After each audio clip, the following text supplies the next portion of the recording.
Bueno, primero daros la bienvenida una jornada más a esta webinar y a estas sesiones de formación que estamos haciendo desde Defenda.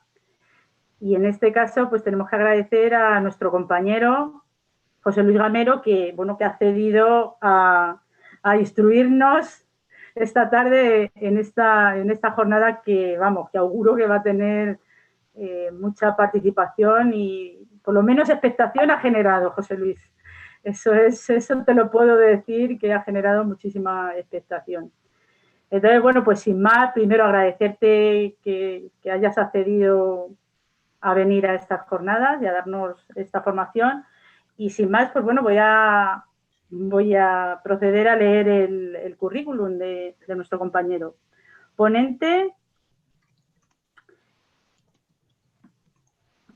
Perdona. Se me ha pasado y no quiero leer otro. Vale. No te preocupes, estaba contestándole a No. Juana, que ya por fin ha Gamero Abogados y socio de la firma Yuri Reclama. Administrador concursal, más de 100 concursos de acreedores y segundas oportunidades, tanto como abogado director del procedimiento como administrador concursal o colaborador del concurso.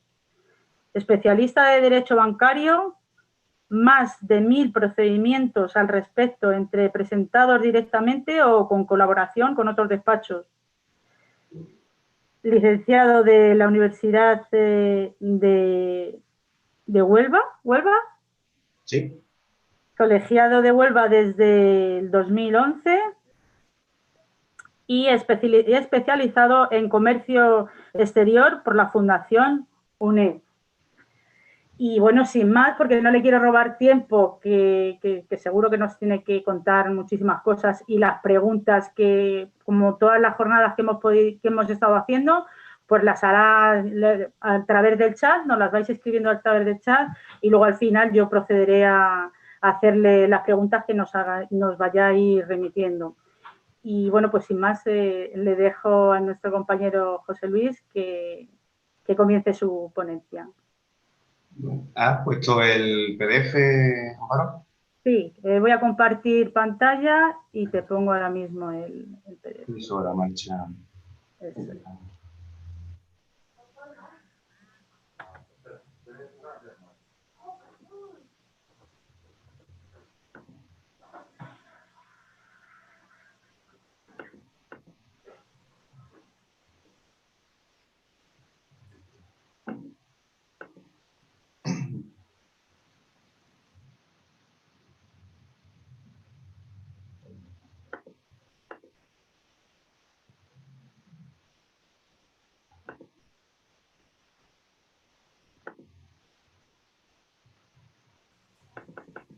Cuando quieras, José Luis.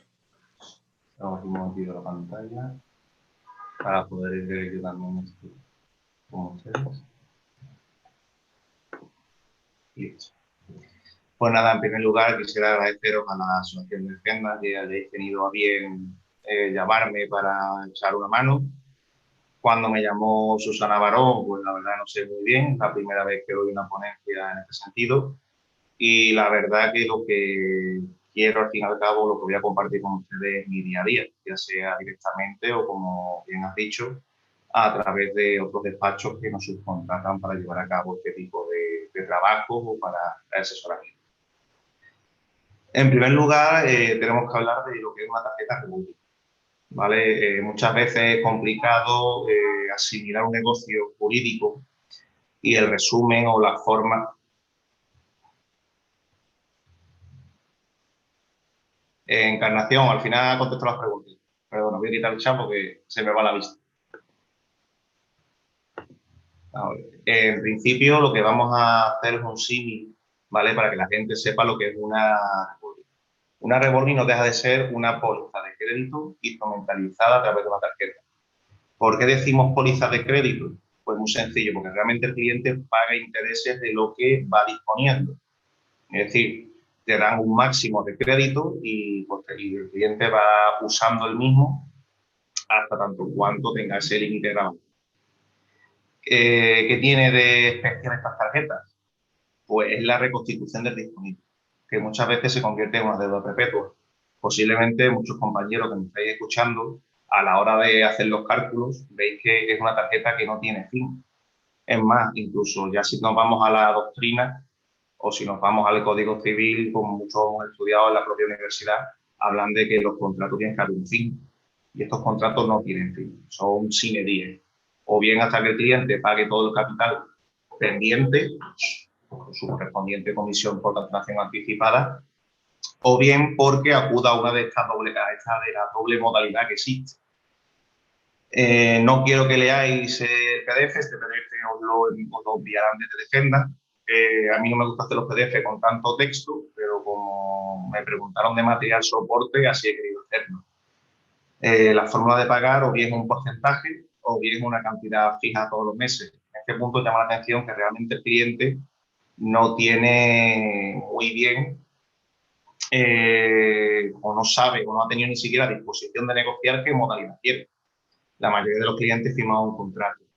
Es importante estas tarjetas, aunque no siempre son así, es que tienen unos intereses remuneratorios muy altos. Eso es lo que atacamos nosotros, los procedimientos judiciales, y lo que realmente vamos a tratar de ver hoy. Un punto importante es la falta de información por la forma de contratar.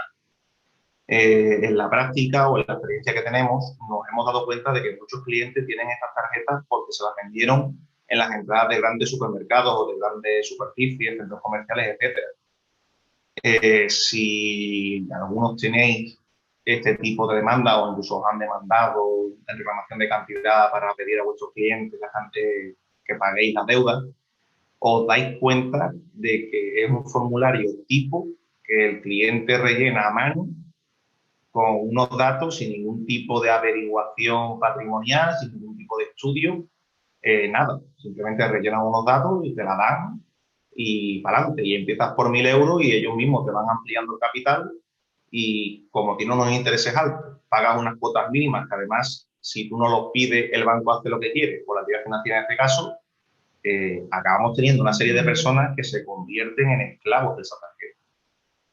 Y respecto a que está plagada o que estamos ante un contrato lleno de condiciones generales de la contratación, es tan sencillo como lo que hemos dicho o como hemos comentado antes. El cliente, que ni siquiera lo hace él, rellena un formulario con sus datos personales, su profesión. Como hemos dicho, muchas veces no lo rellena ni siquiera el cliente, sino que el comercial se encarga y lo único que hace el cliente es firmar y listo.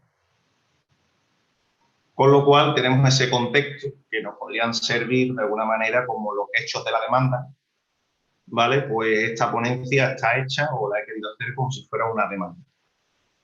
El contexto serían los hechos, ahora pasaremos a los fundamentos. Si no te importa pasar, Amparo, a la siguiente diapositiva.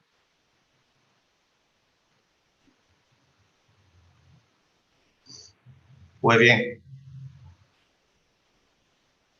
lo que seáis compañeros lo habréis visto, ¿vale? Respecto de la capacidad de la legitimación y de la representación, no voy a entrar a ahondar, son algo claro, la capacidad de legitimación de las partes y la representación, pero sí es importante, o por lo menos sí he querido enfatizar en la competencia.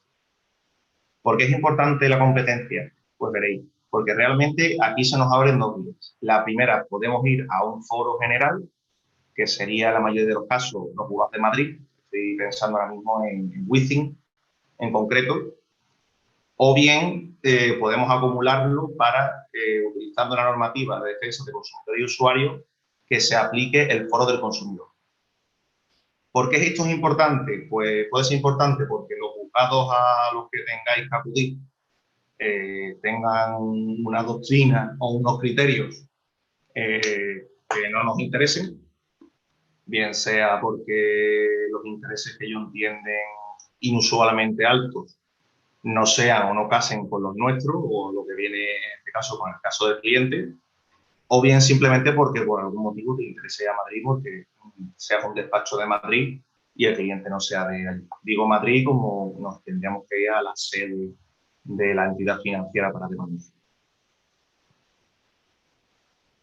No obstante, yo particularmente soy partidario del foro del consumidor, sobre todo por lo relativo a la comodidad del consumidor de cara a un futuro juicio, que si bien es cierto, muchos se quedan en la audiencia previa, no obstante, no es importante para todos. Respecto de la cuantía de la demanda, aquí nuevamente hablo desde mi experiencia, no es otra cosa. Está respecto de la determinación o no. Realmente, desde mi punto de vista, estamos ante un procedimiento ordinario en relación a la materia, pero sí es cierto que muchos juzgados te solicitan que en base a los 152 de enjuiciamiento civil, que tú seas quien cuantifique, además, el procedimiento. Es más, las entidades financieras muchas veces dentro de sus excepciones, cuando pedimos que el procedimiento ordinario y ponemos que la cuantía es indeterminada, muchas veces las entidades financieras luchan respecto de la cuantía para poder, en el acto de la audiencia previa, alegarlo y que se tramite por los trámites verbales, ya sea por intereses de costa, porque les interesa alargar el procedimiento o, en este caso, acortarlo, etcétera. También muchos juzgados, sí es cierto que con esa obligación, esa estimada de cuantificar la demanda, nos obligan. No obstante, yo vuelvo a decir, desde mi punto de vista, entiendo que estamos ante un procedimiento ordinario a razón de la cuantía, a razón de la materia, perdón. Y como normalmente la acción que ejercitamos nosotros, que es la de usura, suele ir de la mano con la relativa a las cláusulas abusivas de texto refundido de defensa de consumidor y usuario, con aún más razón estamos ante un procedimiento ordinario. No por cuantía de la demanda, sino por razón de la materia. Si quieres pasar a la siguiente, Amparo.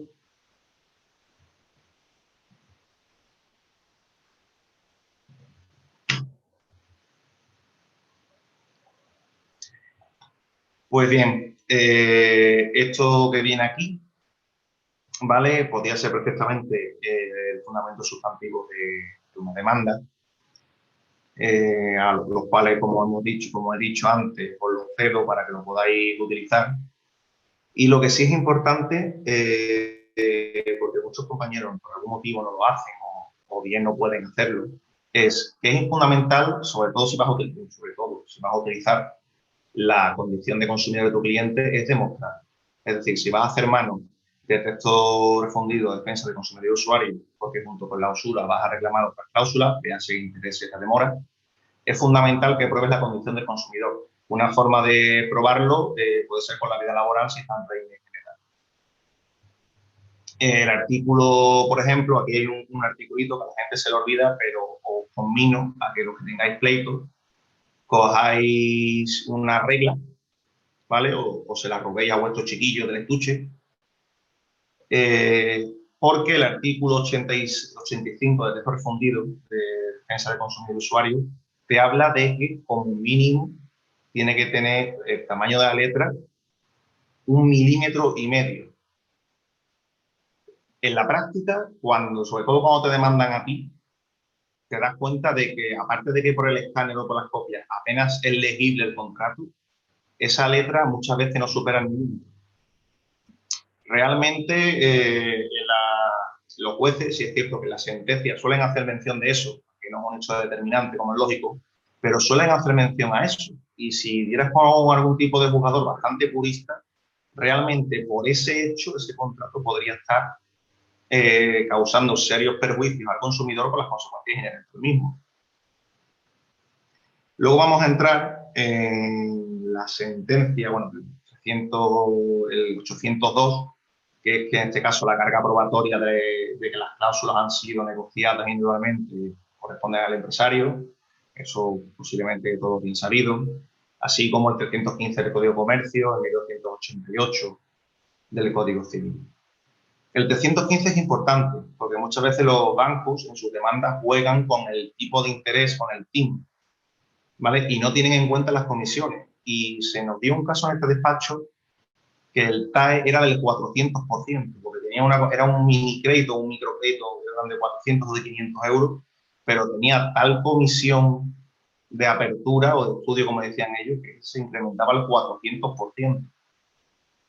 Y eso es lo que se tiene que tener en cuenta, por más que muchas veces el banco, sobre todo en estos casos, intente decir que no, que eran como que la comisión y el tipo de interés eran cosas distintas. Este artículo, hay mucha jurisprudencia al respecto, realmente es aclaratorio y fundamental. Si os pasa o si estáis ante un caso de una tarjeta de crédito que sea usuraria por la comisión, en este caso, sobre todo los microcréditos donde sea. Respecto de la sentencia, bueno, la 628-2015, todo el que haya tenido que estudiar alguna de tarjetas revolving, tarjetas de crédito, usura. Esta es la primera sentencia, por lo menos la más relevante, aunque sí es cierto que hay otras de 2012, etcétera, que luego las mencionaremos y que ya el Supremo viene a aplicar la ley de usura. Es importante que en estos casos tenemos que acudir en muchos aspectos a la sentencia reciente del TPV del IRPH. Y el motivo no es otro que el tipo de interés, que es lo que se lucha en este tipo de demanda, tipo de interés totalmente excesivo y alto, es un elemento esencial del contrato. Entonces, sí es cierto que hay limitaciones a la hora de valorar cuando un contrato es un elemento esencial, como es la remuneración o el precio, a la hora de invalidarlo. Os recuerdo la sentencia del IRPH de nuestro Tribunal Supremo, antes de que el Tribunal de Justicia de la Unión Europea hablara, que hablaba de eso mismo, salvaba el IRPH, o uno de los motivos de que el IRPH fuera válido era su carácter de elemento esencial del contrato, es decir, junto con el objeto y las partes. Pero entendemos que ya no es tanto así, que con esta sentencia del IRPH, que en unión con la anterior, sí nos permitiría atacarlo perfectamente. Es decir, o para resumir, aquí el Supremo dice que por la acción de usura es válido, por los efectos inherentes al mismo, que luego ya veremos. Pero que atacarlo por la abusividad únicamente tienes que tener mucho cuidado. No obstante, sí es cierto que, como es lógico, y con la sentencia del IRPH me remito, tiene que estar sometido a los principios o a los controles de incorporación y transparencia material. Es decir, el cliente tiene que saber que está firmando las consecuencias económicas para que no se produzca una de las pérdidas de expectativas respecto del negocio. No obstante, como todos bien sabéis, sobre todo muchos ya en sentencia, la mayoría de las jueces, sobre todo de primera instancia y de segunda, intentan siempre basarse en usura a la hora de anular ese contrato de tarjeta, con las consiguientes consecuencias. Espero no ir muy rápido. No obstante, si tenéis alguna duda, anotadla, que yo esto sí lo hago rapidito, no me importa quedarme el tiempo que haga falta para charlar e intentar resolver las preguntas, o si no he sido claro en algo, aclararlo. Pase a la siguiente diapositiva, Amparo, por favor.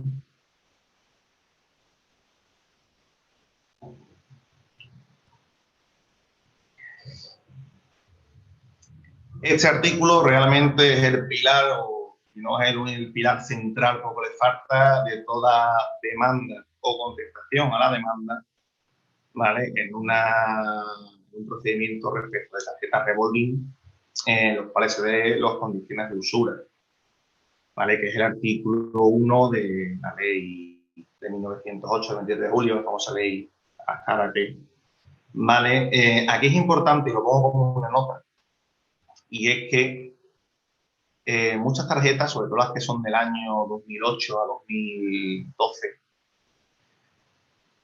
no existía en la página web del Banco de España ni existía ningún registro de tarjetas revolving. Entonces, muchos juzgados dicen que a la hora de hacer la comparativa del tipo de interés medio o el tipo de interés normal, se habría de estar realmente a la figura análoga en el momento de la firma. De ahí que ponga esa nota que realmente el Banco de España empezó a publicitar esas tarjetas de interés de tarjeta revolving, además un apartado, el 19.4, si no me equivoco. Es fácil de encontrar en la web del Banco de España. Solamente la empezó a publicar en 2017 y con datos 2013. Antes de 2013 no existía. Por lo cual deberíamos estar, para buscar una similitud, por lo menos desde mi punto de vista, a los préstamos al consumo a 5 años, que es la figura más afín y la que se tendría que tener en cuenta, puesto que ya el Supremo ha dicho que se van a estar al momento de la firma de ese contrato con la entidad bancaria. Pese a que muchas veces las entidades financieras intentan decirnos que a día de hoy están en torno al 20%, que la media europea es el 19%, cosa que nos parece muy bien si la tarjeta se firmara el día de hoy. Porque, como es lógico, ya esas tarjetas, creo que pocas veces, más allá de los microcréditos de los que he hablado antes, se ven. Siguiente diapositiva, por favor, Amparo.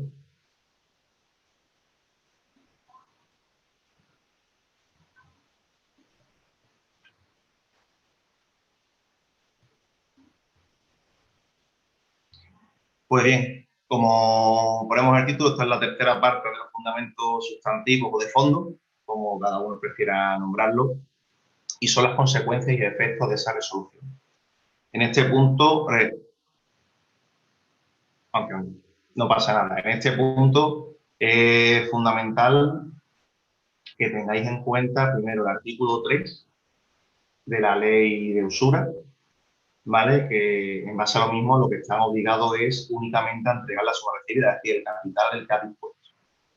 Y es importante lo del capital dispuesto, porque muchas veces se nos ha dado caso que una misma tarjeta tiene una vida muy larga, el cliente ha dispuesto de, aunque fueran en tramos de 3.000 euros, como luego iba pagando y se reponía, o incluso la cancelaban pero seguía viva, lo mismo el cliente a lo largo de una vida ha podido disponer de 20.000 euros, pese a que la tarjeta tenía un límite de 6.000.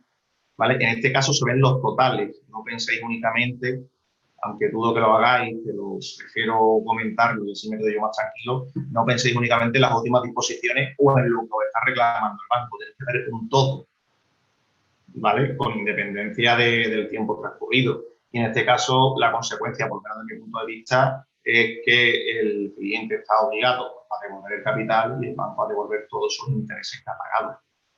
Y ya no nos estamos metiendo en otras comisiones, que he hecho un pequeño collage al final, de otras comisiones, perdón, de otras cláusulas que suelen existir en esos contratos, por ejemplo, las de comisiones, ¿vale? Igualmente, si vamos por el artículo 8, yo particularmente uno ambas acciones, voy tanto por usura como por condiciones por defensa del consumidor y usuario y condiciones de la contratación.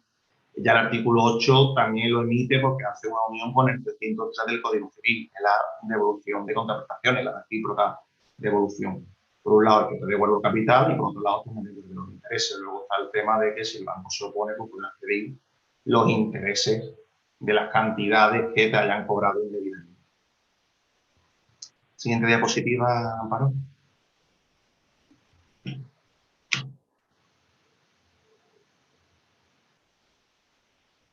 Vale, esto es el pequeño collage que os he comentado.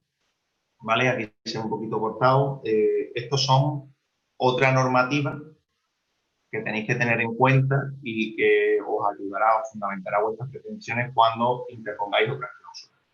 Por ejemplo, la ley 10/2004, esa es necesaria para las posiciones dudoras. Si os dais cuenta, muchos contratos pone que porque el cliente se retrasa en el pago, le repercuten 35 euros, 25, 30, 35, únicamente por retrasarse, aunque sea un día, y sin hacer nada al respecto, ¿vale? En concreto, también hay otra orden que viene ahí, no, como la podéis ver o la podéis leer tranquilamente, podéis perfectamente verla, pero digamos que el primer apartado, el primer punto es para las comisiones, por posiciones dudoras o comisiones de extraña naturaleza.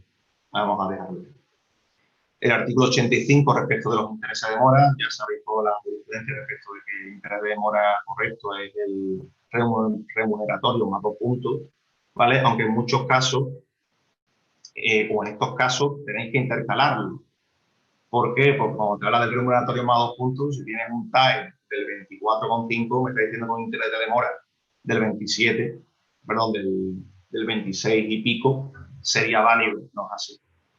En este caso estamos a otro tipo, pero tenéis que también os se puede atacar perfectamente. Entre otras cosas, porque si rompen el contrato o se resuelve, no existe intereses de demora ninguno, ni el banco os puede luego intentar decir que aunque haya recíproca devolución de contraprestaciones, que son intereses de demora por pagar tarde, ahí están, que lo intentan, como bien sabéis. El artículo 5 de la ley 1014, que también está, que la mencioné arriba, pero también aparece ahí, que ahí te habla de las comisiones. Hay diferentes índoles, por ejemplo, últimamente, o con la última sentencia del Tribunal Europeo con la Comisión de Apertura. Este tipo de contratos existe, Comisión de Apertura, muchos de ellos. Y como todo el mundo sabe, el banco o la entidad financiera solamente puede cobrar una comisión si existe un trabajo o una acción o una actividad que haga que se merezca esa comisión. Y luego los artículos 3 de la orden del 28 de octubre, circular y la orden del ministerio. Todo ello basado en intentar buscar no solamente la usura, sino también otras formas que ha utilizado la entidad financiera para conseguir dinero del cliente o para conseguir encarecer ese préstamo. que muchas veces, como hemos dicho antes, todo tiene que venir en el TAE, pero, por ejemplo, la comisión por posiciones deudora que hemos hablado antes, esos 30, 25, 35 euros que incluso aparecen las hipotecas, que os cobran por pagar tarde, no lo meten en el TAE. Siguiente diapositiva, Amparo, por aquí, que ya queda poquito.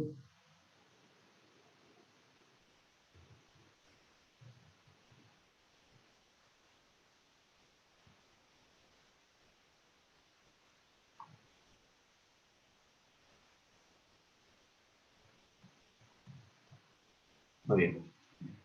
Estas dos sentencias, desde mi punto de vista, bueno, estas dos sentencias, a ver, refiriéndome a la 628 contra Vara 2015 y a la del Pleno de 4 de marzo de 20, digamos que es la jurisprudencia que actualmente avala la mayoría de las demandas que posiblemente estáis interponiendo, o bien que estáis recibiendo a la hora de contestar. Como ya os he dicho, el tema de la usura ya venía de antes, de 2012, de 2013, de 2014. Si bien es la de 2015, la de noviembre de 2015, cuando se habla del 24,6% que lo tiene por usuario. Y mi interpretación, no quiero en este caso ser extremo, porque muchos lo mismo no estáis de acuerdo conmigo. Mi interpretación es que después de la sentencia del 4 de marzo de 2020, el Supremo abre una vía a que todo interés superior al 20% puede ser usurario, puede pecar de usurero o usurario, perdón, y perfectamente podía ser determinado. Ese es mi punto de vista. Yo particularmente, si me vais a preguntar ya como de compañero a compañero, ¿cuándo empiezo yo a ver la viabilidad de un pleito de estas características? Para mí es fundamental que el tipo de interés remuneratorio sea superior al 20%. Si es inferior al 20%, yo particularmente no le veo una alta viabilidad ni una media viabilidad. Sí es cierto que por la vía amistosa muchas entidades de crédito, sobre todo si están al 16 o al 19 o al 18%, muchas entidades de crédito intentan buscar una solución. Igualmente, sí es cierto, como os he dicho, que en esas tarjetas muchas veces hacen una distinción. Y es que por un lado está el dinero que dispongas a la hora de comprar algo con la tarjeta y por otro lado el dinero que saques del cajero. Y a cada uno le ponen un tipo de interés distinto. Tened en cuenta eso porque muchas veces lo que es un 20% o un 19% por utilizar la tarjeta en una compra se convierte en un 24% por utilizar esa tarjeta para sacar dinero de un cajero. Entonces ahí la viabilidad cambia, porque entiendo que el que sobrepasa eso junto con el límite nos permitiría avanzar más. Esta doctrina o este límite que he comentado de más del 20% me consta que muchas audiencias provinciales los están siguiendo, entre ellas las de Alicante y las de Huelva, por lo menos hasta que tengo yo constancia, con lo cual os pido, os lo regalo, os lo doy para que tengáis como mínimo un punto de apoyo para ver si el pleito es viable o no viable, si os interesa cogerlo o no. Pues creo que para todo lo fundamental es que el pleito salga bien y no simplemente llevarlo. Sin perjuicio de que conforme pase el tiempo cambie la situación. También hay otros puntos que tener en cuenta, por ejemplo, lo que ya os he dicho de la fecha en la que se sacó la tarjeta, porque se ha de estar al tipo de interés medio en la fecha del contrato. Y como os comentaba, en 2008 a 2013 no existía esa comparativa, teníamos que utilizar figuras. Y puedes pasar la diapositiva, Amparo, ya creo que queda poco.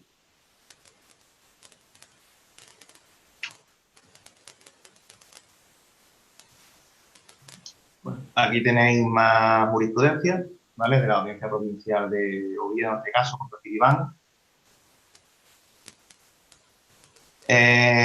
Y luego te habla de la de Lugo, esta sentencia me gusta mucho porque es bastante, muy explicativa, sobre antes de la del Pleno del Supremo, ¿vale? Que habla de cuando consideran que se cumple el mínimo de transparencia. Lo que os he comentado antes, de que aquí hay que tener mucho cuidado por ser un elemento esencial del contrato. Esto no es, perdón por la expresión que voy a utilizar, no es la misma fundamentación que una cláusula suya. Se parece, pero no es lo mismo. Los filtros de incorporación, etcétera, no actúan igual. Y esto lo quiero comentar porque muchos compañeros, pese a que existe parecido, porque estamos hablando de cláusulas abusivas, estamos hablando de derechos de consumidor y usuario, hay que tener esas connotaciones muy claras. Y por desgracia eso ya nos lo enseñó el Tribunal Supremo en la sentencia del IRPH, y en estos casos posiblemente también nos lo enseñe si algunos únicamente quieren ir por esta vía. No obstante, aquí habla de lo que os he comentado antes del filtro de incorporación y de transparencia. Siguiente diapositiva, Amparo.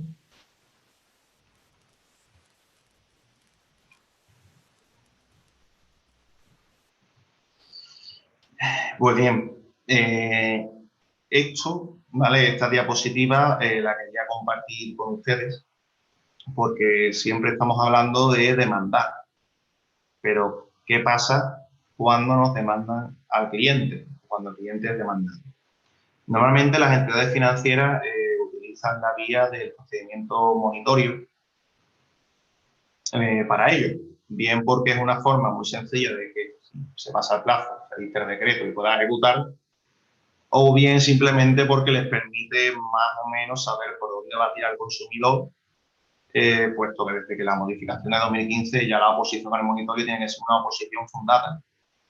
Eso es importante, porque todavía hay compañeros que las contestaciones a los monitorios, cuando hacen las contestaciones, se limitan a hacer una negación sucinta, y hay muchos jueces que dicen que eso no vale y oye, te puede dar lugar a que te digan que no es válida esa oposición. ¿Qué pasa? Pues bien, como bien sabéis todos, y si no lo sabéis porque haya alguien de fuera, me voy a tomar el gusto de explicároslo.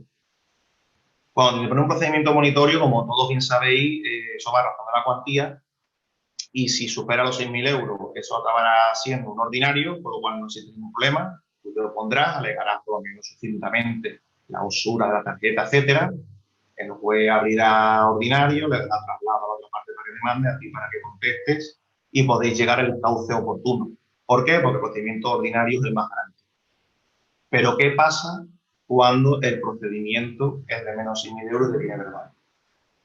Realmente ahí en la ley de enjuiciamiento civil no viene claro, por lo menos para mí no está claro, si es obligatorio o no que una vez contestado el monitorio, el banco vuelva a hacer o formule, una demanda de verbal y tú la contestes, o bien que esa demanda de monitorio pase a hacer la verbal y se continúen los trámites. ¿Y por qué eso es importante? Porque realmente en estos casos ellos están ejercitando una acción de reclamación de cantidad y tu obligación o la acción que estamos interponiendo nosotros no es un motivo de oposición a este tipo de procedimientos monitorios, con lo cual tenemos que hacer una reconvención. ¿Existe la duda? O no existiría, por ejemplo, en el ordinario no existe como tal. Cuando se abre el procedimiento ordinario y la entidad financiera interpone el procedimiento ordinario o la demanda de ordinario, tú en tu contestación haces la reconvención. Pero, ¿qué ocurre en el monitor? Pues bien, cuando es verbal, cuando acaba en un verbal. Pues bien, en esos casos yo recomiendo, y me remito a la sentencia de Alicante, pero hay muchas más, que en la propia oposición al monitorio ya incluyáis la reconvención. Porque si pasa directamente de monitorio a verbal y la entidad financiera o no os dan traslado para nueva contestación, realmente no podéis oponerlo en el procedimiento verbal por los trámites actuales. Y además, como las conclusiones son potestativas, o no son obligatorias, os podéis, de alguna manera, sentir totalmente indefenso y no tenéis una fundamentación para actuar. De ahí a que os recomiende que los monitorios, en especial, o sobre todo, cuando va a acabar siendo un verbal, en la propia posición al mismo, hagáis la reconvención. Igualmente, esto se encuentra justificado en lo que ya hemos dicho antes. Actualmente la oposición al monitorio tiene que venir fundamentada y la reconvención no deja de ser parte de una fundamentación de una oposición. La ley no dice lo contrario y por lo menos a mí me enseñaron que si la ley no dice que no, ni dice que sí, es válido.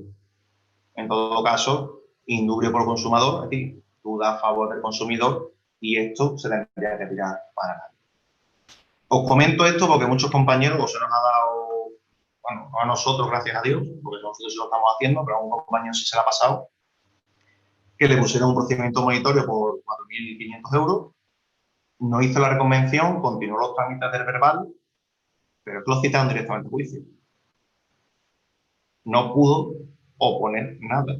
Y cuando intentó hablar en las alegaciones previas, porque ni siquiera o ya su señoría le comentó que no iba a haber conclusiones, no pudo poner nada porque su propia señoría y el abogado del banco, como es lógico, estuvo rápido, hablaba de hechos nuevos, hablaba de indefensión y de que eso no era causa de oposición. Y por desgracia el compañero se lo comió ocupado. No obstante, si os ha pasado, no os preocupéis. Existe otra vía, que es que podéis meter la demanda de revolving por separado y solicitar la acumulación. En este caso no se pudo hacer porque el compañero ya vino con el niño muerto, como decimos aquí, ya vino con la sentencia del verbal, pero para la siguiente o para un caso que tenía él también parecido, pudimos hacer eso y efectivamente el juzgado acumuló y se pudo luchar perfectamente. Y en este caso incluso como la entidad bancaria aportó todos los certificados y todos los extractos que se veían todos los intereses, se sumaron, etcétera, y salían 814,27 € a favor del cliente. Con lo cual, no está nada mal. Y detrás de esto, pasa la diapositiva, Amparo.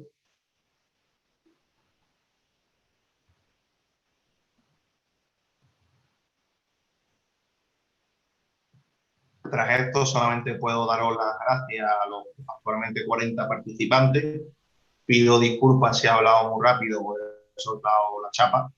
Y quedo a vuestra disposición. Estoy mirando la hora, son las 8. Mira, hemos conseguido, había un poco de retraso, he conseguido hacerlo en 40 minutos. Y en mi casa, hasta las 9 me dejan entrar. A partir de las 9 ya me cierran la puerta. Vale, no te preocupes que no, yo me ocuparé de eso, de que no pase, ¿vale? Pero sí que te tengo que decir que, bueno, ya estás pudiendo ver que hay bastantes preguntas. Sí, las he estado viendo, más de una vez me he quedado hasta... Sí. porque me salían en medio.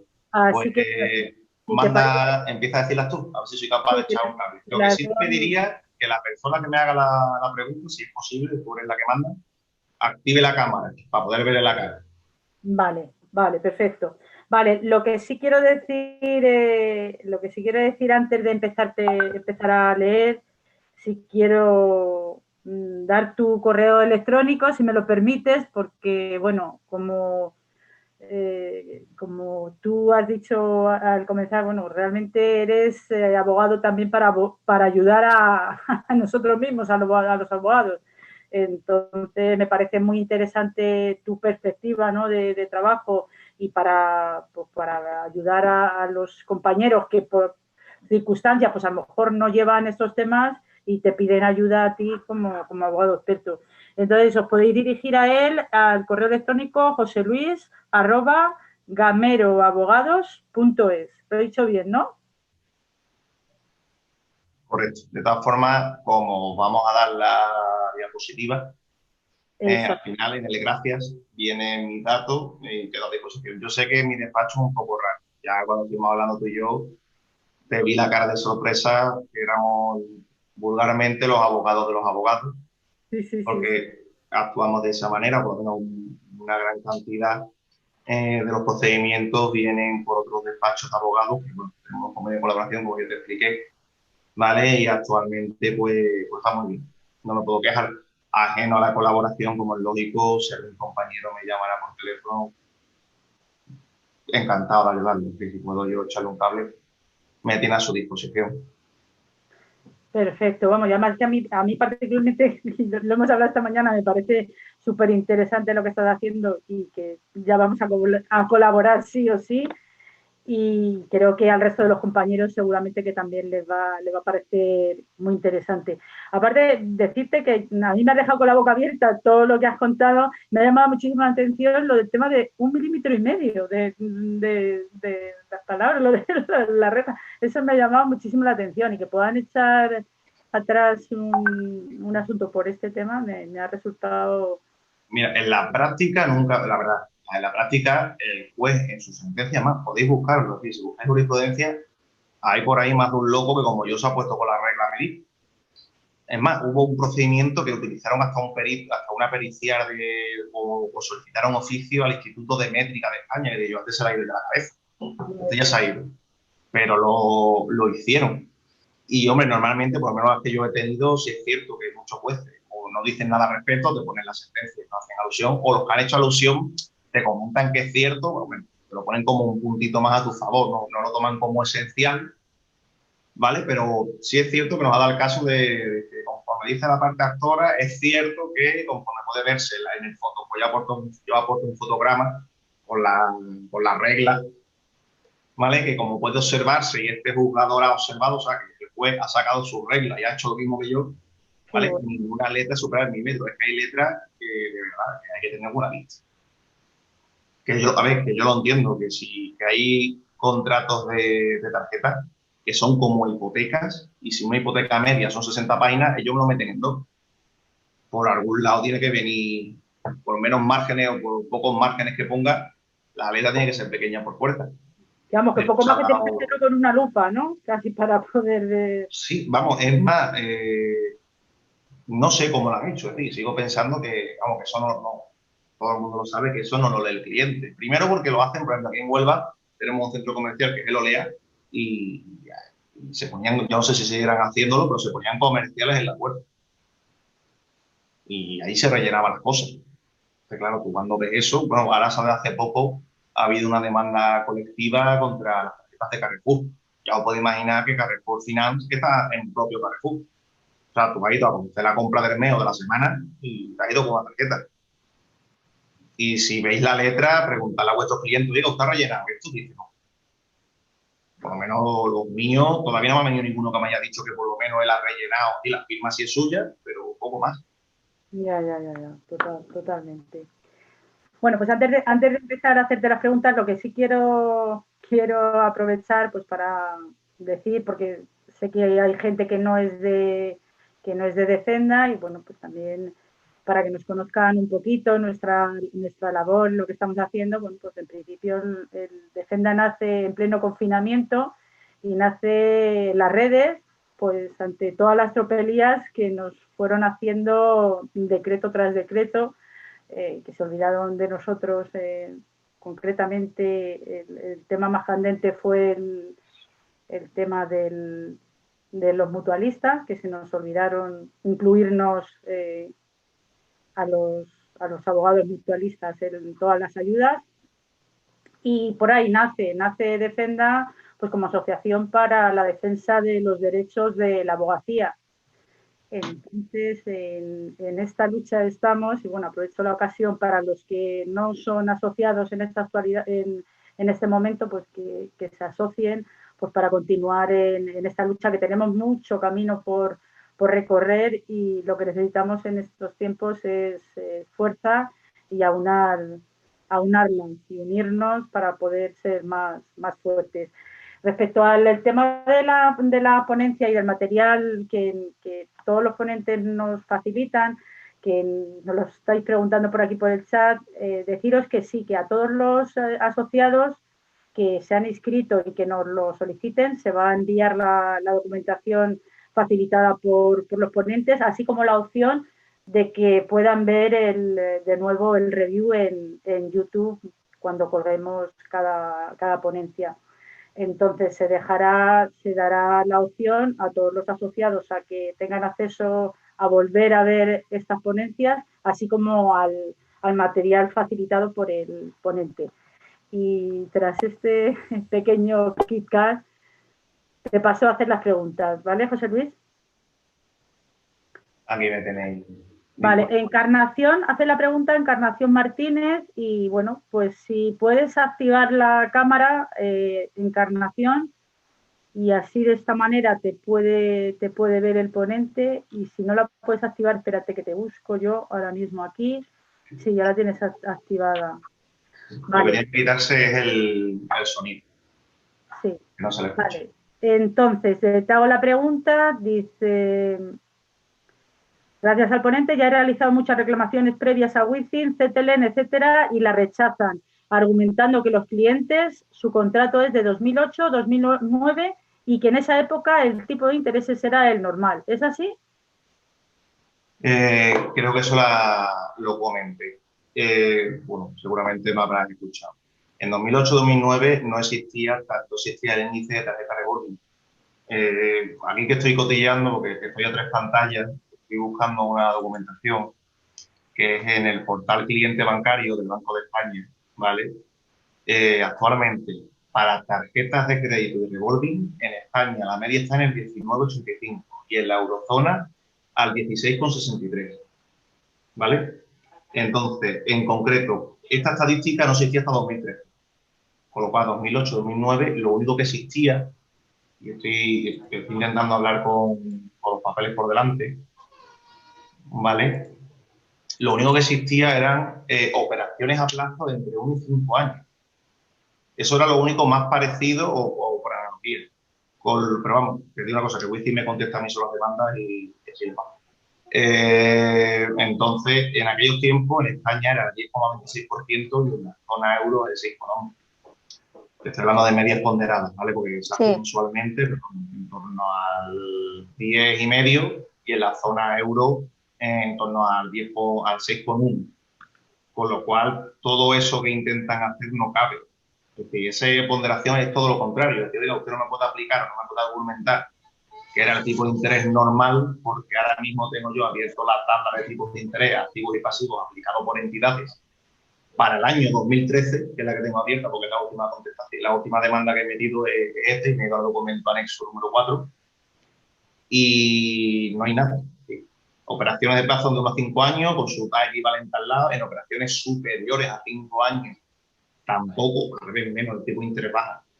Eso te lo podrían alegar, lo que me has comentado, en las tarjetas de microcrédito, ¿vale? Que si hay jurisprudencia del Supremo, diciendo que, hombre, que como es poco dinero y como poco más que es un acto de fe a la hora de prestarte dinero lo que están haciendo, que ese riesgo tiene que verse de alguna manera compensado. Pero ahí estamos hablando de microcréditos, de cantidades ínfimas, y en esos casos no suelen ni contratos, o los contratos son clic aquí para darte tu dinero. No, yo lo que hablo son tarjetas Within tipo, bueno, antes Citibank, donde el cliente contrataba a lo mejor un límite de, bueno, la tarjeta que le daban, que no sabía efectivamente ni qué límite tenía. Pues 2.000, 2.500 y con los años ha ido subiendo a 3.000, 4.000, pero que a lo mejor la tiene. Yo tengo hasta un cliente que tiene la primera tarjeta es del 2006 de Caja Murcia, que luego ahora es Bankia, que luego le vende esa tarjeta a Citibank y ahora es Within. Sí. Ahora, actualmente, lo último que he sabido es que Within, bueno, aparte que los llama, porque claro, muchos clientes acuden a los despachos porque dejan, ahora mismo, por la situación económica, dejan de pagar la tarjeta, que es otra pregunta que yo te hacía. Yo entiendo que nada tiene que ver que dejen de pagar la tarjeta con que reclamen. Pero es que además ahora, aparte de acribillarlo a llamadas de teléfono y decir que los abogados no hemos hecho ninguna reclamación previa y que no estamos haciendo nada, además ahora les ofrecen, por ejemplo, mi cliente este dice que tiene una deuda con ellos de 4.500 euros. Ahora mismo el límite que normalmente tienen las empresas que median es quitarle un 60% de la deuda, pero siempre que sigas con un contrato al 20% de interés, que también te venden que claro, que después de la sentencia del Supremo el interés ahora es del 20%, claro, porque saben que no pueden cobrar más, está claro. Pero claro, todo lo anterior que has pagado un 24 o un 25, ¿qué? Pues muy sencillo. Respecto del tema de los plazos, es muy sencillo. Nulidad, desde mi punto de vista, no existe prescripción alguna. Pues estamos hablando de una nulidad radical. Sí, es cierto que muchas audiencias provinciales, todavía el Supremo no ha dicho nada al respecto, están limitando los efectos de la restitución a 15 años. Es decir, las antiguas acciones personales del 1964 del Código Civil, que como todo el mundo sabe, después de la Ley 42/2015, por el cual se modifica el Código Civil, pasaron a ser 5 años. Pero si nos vamos a la disposición transitoria segunda, le daba ese cuartel, por eso todo el mundo estaba asustado desde el 7 de octubre. Prescribían las cosas. Pero hasta finales de diciembre, sí. Correcto. Entonces eso va por ahí. Con lo cual yo entiendo que mientras no sobrepase esos 15 años, tú puedes reclamar todo. Y ya no nos metemos en la teoría de la consumación ni en lo que dicen otras audiencias previas que dicen que el plazo empieza a contar una vez que se caga la nulidad. Eso por un lado. Segundo, respecto a que la entidad financiera dice que los abogados no van a mandar ninguna reclamación, la verdad, yo eso lo suplo con el correo electrónico de mi colegio o con el fax en este caso, Oye, aquí está la dirección y punto. Además, Wizzing en concreto te manda un mensajito de nos ha llegado. Perdón, el Shaban, por ejemplo, sí que ellos mandan un mensajito de nos ha llegado su reclamación. Wizzing, 3/4 de lo mismo. Respecto de los acuerdos que hacen, tienes que tener cuidado porque estás novando un acuerdo. Y si has llevado cláusula al suelo, ya sabes lo que pasa con las novaciones. Que hay que lucharlas y al que te toque. No obstante, sigo pensando que lo mismo que con la cláusula al suelo, en este caso. Que por más que me intentes novar un contrato, lo que es nulo no puedes usar. Por último, respecto de lo que comentabas y ya para terminar, vaya charlado que estoy dando, las operaciones y tal, mira, para mí es muy sencillo, lo vuelvo a repetir. El tipo de interés en 2008 en ningún momento superaba como estoy viendo aquí la tabla, y salvo que me lleve una gran sorpresa, en 2013, que es la que tengo aquí abierta, por no irme al Banco de España, porque voy a tratar un poquito más, superaban el 20% ni de coña. Y como no existía ese índice, usted, como yo soy un pobre consumidor, usted a mí no me puede achacar un índice que ni siquiera existía. Me tengo que ir al más parecido en aquel entonces. Y el más parecido, además que lo dice el Supremo, en la sentencia del Pleno, ya lo comentan. Y en la de 2015 creo que también lo comentan. Además, en 2015 estoy casi seguro que utilizan de analogía las operaciones de plazo de hace 5 años. Con lo cual, eso que dice Wizzing, bueno, tendrán que defenderse, cosas peores habrás dicho tú más de una vez. Y perdona que te moleste lo último que te voy a comentar. Nada tiene que ver con que dejen que haya un cliente no pueda afrontar el pago y no le pague. Vamos a ver. Que el cliente no pueda afrontar el pago y no le pague, como el que no paga una hipoteca y te lo pones en la ejecución, eso no tiene nada que ver. Vale. Eso lo único que puede conllevar es lo que he dicho antes, que en vez de meter tú la demanda, te metan ellos un monitorio y se te complica un poco. Pero lo del monitorio he estado viendo así de refilón, pero voy a explicar un poquito más porque creo que no me sabía explicar. Pero, oye, lo estoy intentando. Pero vamos, que eso no tiene nada que ver. Es más, yo tengo clientes que me han llegado ya asfixiados, que ni siquiera me reclama Wizzing, me reclama el fondo buitre al que le han vendido la deuda. El último procedimiento tengo de Hoist Finance, que le ha metido un monitoreo a mi cliente porque hace 3 años que la criatura no paga una tarjeta de rebote. Ha venido una mala racha y, como lógico, la gente normal prefiere comer antes de pagar al banco, algo que yo entiendo. Muchas gracias. Nada. Gracias, Encarnación. Te voy a silenciar y ya puedes quitar la cámara, ¿vale? Gracias. Antes de seguir con la siguiente pregunta, que la haría Gabriel Turno, sí que tengo que avisar a todos, ya que has pedido lo de que se vea, que tengo que avisar que se está grabando, que lo vamos a subir luego a YouTube, más que nada, porque el consentimiento del ponente le tengo, pero el consentimiento del resto, que lo sepáis al activar la cámara, que se está grabando y que se va a subir a YouTube. Vale, pues Gabriel. Perdón que interrumpa. Encarnación, di por el grupo de chat que estás conforme con que aparezcas en el vídeo. No vaya a ser que luego tengamos los problemas. Sí, por favor. Vale, ha levantado. Venga, ha dado al ok. Vale, perfecto, gracias. Gabriel, pues cuando quieras pones la cámara y hago la pregunta. Gabriel te pregunta, en el caso de demandado, en muchos de esos contratos se suscriben seguros que cubren el riesgo de impago. ¿Se podría alegar aquí falta de legitimación pasiva? Es decir, ¿qué demanda debería ir dirigida contra las compañías de seguros correspondientes? Vamos a ver bien. En primer lugar, oye, buena pregunta, ¿vale? No se me ha dado el caso. Normalmente, si te digo que el seguro de impago, en muchos aspectos ni siquiera existe o ha caducado. En segundo lugar, posiblemente esa compañía de seguro, no deja de ser una compañía de crédito, por otro lado, es la que te mete el procedimiento. Es decir, ellos asumen el pago a la entidad financiera y luego la entidad financiera, y luego ellos van, digamos, en acción de regreso contra. ¿Vale? Eso es lo que suele pasar. Más allá de eso, hombre, dentro del procedimiento yo entiendo que es posible que alegues ausencia de pago o alegues incluso algún tipo de incumplimiento y tú promuevas, dependiendo de dónde estemos. Si estamos antes que te demandan o tú eres el que demanda. Si tú eres el que demanda, la compañía de seguro aquí no tiene ni pincho ni corta. Si tú digamos que eres el que ha recibido la demanda, yo entiendo que lo primero uno de los motivos, de las cosas que pondría yo en el otro si digo, el libre ese oficio la entidad aseguradora tal para que indique por qué no se ha hecho responsable del pago. A mí no me ha pasado, mira que llevo, la verdad que mira que llevo procedimiento, pero nunca me ha pasado eso. Han metido comisión, es decir, he visto seguros de vida, que no es lo mismo, es decir, que te ponen en la comisión del seguro de vida por si te muere que alguien pague esto. Pero el seguro de impagados nunca me ha pasado.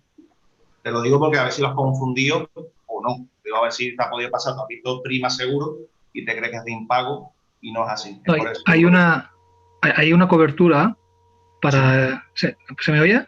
Sí, perfectamente. Hay una cobertura para el supuesto de prestación de desempleo, incluso por incapacidad temporal, que sería el caso que se ha dado con mi cliente, que es un caso de oficio, en que había aquí también una separación, etcétera, que se complica la situación, pero ella es la que firmó el formulario, el impreso ese que comentabas estandarizado, y leyéndome la letra pequeña, que también la medí, por cierto, porque encontré esa sentencia y es una locura de esa letra, me apareció todo el tema del seguro, además de otras cuestiones. También estaba pagando al mes un seguro que cubría si se producían desperfectos o pérdidas de los objetos comprados a través de la tarjeta, que era una clavada de 27-30 euros al mes que la cliente ni lo sabía.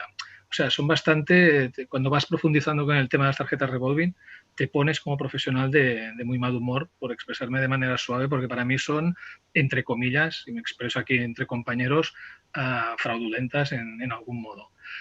Bueno, descubrí esto de esta cobertura y, bueno, dentro de diferentes causas de oposición, bueno, luego llegará otra pregunta mía, pues una que planteé fue esta, la falta de legitimación pasiva por no haberse dirigido contra las compañías, porque esa cobertura existe y he acreditado que ya en el momento que se empiezan a producir los impagos está en situación primero de un despido colectivo y hay una incapacidad también y después la prestación de desempleo.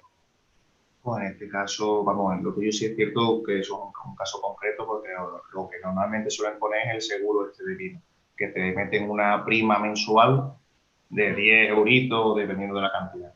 En tu caso en concreto, hombre, yo particularmente me afirmo en el otro. Si digo, o bien puedes pedir diligencias preliminares, ¿vale? Que en este caso entiendo que puedes solicitarle a la entidad financiera que facilite esa documentación, incluso a tener plazo un mes tienes que demandar, además si eres de oficio tienes la suerte de que te vas a librar de la caución, o bien en el otro si digo directamente que se libre oficio, o sea, por un lado que se le libre oficio a la entidad aseguradora si sabes cuál es, sí. Y si no, que se le están los requiera datos de a las la compañías. Vale. Están los datos de las compañías. No, se lo sabe. Claro que muchas veces, por desgracia, no sabemos que existe, pero no sabemos cómo se llama. Y si no, que se le requiera al contrario. Eso por un lado. Por otro lado, si es cierto, hombre, que realmente si me pongo en purista, tendrías que hacer algún tipo de consorcio pasivo necesario, no cabría. Porque aquí lo que estaríamos hablando de una demanda de cumplimiento de contrato que tendría que meter a la compañía aseguradora. Aunque ya te digo de antemano que posiblemente si no pagaste o si tu cliente dejó de pagar, la compañía dirá que como no han pagado, ellos han rescindido el contrato y que ahí la llevan. Que no sé si es el caso. Te lo digo por lo que me estoy viendo venir. Que te aleguen ellos de que digan, no, mira, que ha pasado un año o te has pegado 15 meses sin pagarme, el contrato se ha resuelto, por lo cual, aunque yo te cubriera, ya no te cubro. Porque tú tienes que estar parado con invalidez, pero pagando. Sí, no, eso está claro. No podía pagar, pero aparte, que te comentaba que viene de una crisis familiar, también he alegado el ITIS consorcio pasivo en relación con la cuenta de titularidad conjunta y era donde iba todo el gasto doméstico. Y para eso se sacó esa tarjeta. Ya sé que no va a prosperar esta excepción, pero también he alegado la falta de, o sea, el ITIS consorcio pasivo necesario respecto a la pareja. Y te voy a contestar porque hay otra persona en el chat que lo estoy viendo y se podría hacer realmente si tú declaras nulo ese contrato, como ese es el negocio principal, todo negocio adyacente debería caer con él. Sí es cierto que el tema de los seguros va por otra vía. En la jurisprudencia, en la fundamentación jurídica que he puesto al final, que como esto es para otras comisiones y cláusulas, hay un artículo que es de una orden ministerial, ¿vale? De 12 de diciembre de 1989, que en su artículo 5 te habla de que no se puede cargar comisiones o gastos por servicios no aceptados y solicitados por firme en el cliente. échale un vistazo al contrato, porque si en el contrato no viene, digamos, una mención específica o expresa a ese contrato, podríamos estar a que, como ha pasado muchas veces, te han metido la vajilla, el televisor y el viaje. ¿Qué ha pasado? Vamos, que tengo yo caso de que, oiga, yo esto no lo he firmado, y es más, hemos mirado el contrato y digo, coño, esto no viene. ¿Que lo ha firmado el cliente? Pues no lo sabemos, pero es que cuando se lo requerimos a la entidad financiera, por ejemplo, en contestación a Encarnación, yo todas las reclamaciones extrajudiciales, yo antes de empezar un pleito siempre hago una reclamación extrajudicial y Within, por ejemplo, a mí me contesta, incluso me han aportado todos los recibos y todos los préstamos. He tenido esa suerte. Y en tu caso, Gabriel, yo lo miraría porque a ver si estamos hablando de unos cobros indebidos, perdón, unos pagos indebidos. Interesante, sí, sí. Interesante, sí, sí. Te lo digo porque se puede dar caso, y en este caso los pagos indebidos son acciones personales 15 años. Bien, bien. Y lo bueno que tienes, aunque suene eso, lo bueno que tienes es que vas de oficio, que quieras o no. Muchas veces tú tienes miedo de hacer las cosas para que no, pero en este caso, acumular varias. Yo estudiaba el tema de la acumulación. Y el artículo 29, no sé si es el 29 o el 32 de la Ley de Crédito al Consumo, respecto de los negocios principales y los negocios subyacentes. Esos casos se dan mucho en la financiación, pero creo que en los seguros también dicen algo. Y si no, la orden ministerial de 12 de diciembre del 89, que es un muy buen año, por cierto, y la ley y la circular 8 de 1990, ¿vale? Que en el apartado 3 pone que gastos y comisiones repercutidos deben responderse a servicios prestados. Te lo digo por si se puede dar caso. Así que eso de meterte un seguro por toda la cara, perdón por la expresión, ya incluso los juzgados, vía pieza incidental de especial pronunciamiento, que tú sabes que muchas veces antes de la ejecución el propio secretario judicial hace un análisis o el juez hace un análisis, los están quitando. Y te digo que yo en la última que tengo, en este caso era un seguro de vida, no un seguro de impago. En este caso, el seguro de vida lo quitaron de nuevo. No obstante, como te he dicho, tienes mis datos, oye, si te puedo echar un cable, un amigo para toda la vida. Gracias, gracias. Yo los favores los cobro en botellines. Aquí tenemos las terrazas cerradas, pero bueno. Un placer, Gabriel. Gabriel te hace otra pregunta que no sé si se te ha olvidado, Gabriel. Cuando te refieres al tipo de interés, al tipo superior del 20% para ser considerado usuario, ¿hablas de interés remuneratorio o te refieres al interés TAE? El interés remuneratorio y interés TAE es lo mismo. Es lo mismo. Es lo mismo. Sí, el TAE es el remuneratorio. Sí. Está el tipo de interés TIN, que es el base, lo que es el tipo de interés remuneratorio puro y duro, y el TAE, que es sumándole las comisiones. ¿Vale? Yo siempre me refiero, y el Supremo lo dice, y el artículo, el Código de Comercio, no me acuerdo del artículo de memoria, el 135 lo dice, se entiende por comisión intereses más todas las comisiones, por lo cual aquí estamos ante TAE siempre. Aunque los bancos te hacen el truco y cuando te dan los extractos ves que pone 18,97 TIN. Y un 18,97 TIN acaba siendo un 22 TAE. Vale. No, es que en este caso es casi un 24% TAE. El TIN nada, el TIN es... Se puede dar perfectamente. Y lo que te voy a contestar a ti, que lo has preguntado antes y me vas a perdonar, es lo del monitoreo, ¿vale? Que te he visto que has comentado hoy. Vale, perfecto. Así mira, ya no tengo se nos dio el caso, ¿vale? De que Hoist Spain, que compró la deuda de Within, interpuso una demanda contra un señor que me dio una reclamación de cantidad por 4.700 euros, creo que era. Te lo estoy diciendo y estoy abriendo el expediente. O sea, estoy viendo aquí el expediente de primera mano. Mira que si no lo he hecho bien, vaya como voy a quedar. Entonces, le mete el monitorio y realmente las causas de monitoreo 800, siguiente la ley de enjuiciamiento civil, son tasadas. O por petición,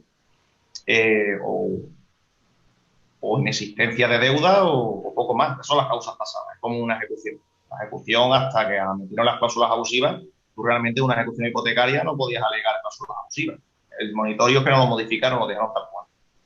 ¿Qué pasa? Que cuando es más de 6.000 euros, tú sabes que tú te opones, además con fundamento, le dan traslado al banco para que interponga la demanda de ordinario y luego te dan plazo a ti para contestar y tú tranquilamente en tu contestación al ordinario pues metes tu reconvención. Hasta ahí bien. ¿Qué pasa cuando en este caso era un verbal? Es decir, o acababa en un verbal. Pues metes el monitorio, contestamos, dan paso a un verbal. Tú sabes perfectamente que conforme a las normas de verbal, realmente esa demanda de monitorio acaba pasando a verbal y lo que te dicen es, se cierra el monitorio, aperturamos juicio verbal, juicio para tal día, 3 días para contar testigo. Al carajo. No tienes un trámite posterior que es donde realmente podrías hacer la reconvención, que sería en tu contestación del ordinario. Aquí es que te plantan en juicio. ¿Qué hacemos en esos casos? Realmente, y te estoy diciendo esto porque buscando jurisprudencia y dándole vueltas, no todo el mundo está de acuerdo. Pero yo creo, o por lo menos por criterios de prudencia, que si quisieras hacer una reconvención, lo correcto sería en tu oposición al monitorio, ¿vale? Oponerte, que en este caso yo me opondría por tu petición, porque me estás pidiendo más dinero del que te debo, seguro, y te meto la reconvención. Es decir, la reconvención realmente se convierte en la fundamentación de la oposición al monitorio, ¿vale? Y lo meto en ese momento procesal para que cuando me abras el verbal, ¿vale? No me enchufes directamente a juicio, sino que le tengas que dar traslado al otro por 10 días para que me conteste. Vale. Es que me había y no se genera indefensión. Te lo digo porque va a pasar mucho. Y la segunda opción que te doy, por si te ha pasado, se te ha pasado el toro, que es como lo que comenté de este compañero, que por desgracia me vino con el niño muerto, pero tenía un tema parecido, porque primero demandaron al hombre y luego demandaron a la mujer, como lógico, fue que interpusimos demanda y en el suplico solicitamos acumulación con el otro procedimiento.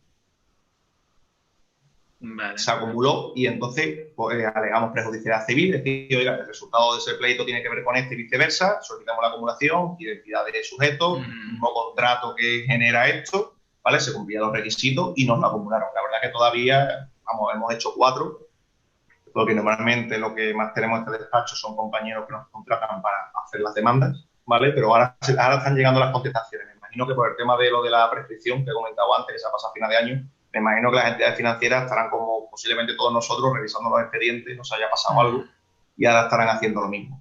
Y eso es a lo que me refería. Espero haberme explicado ahora bien.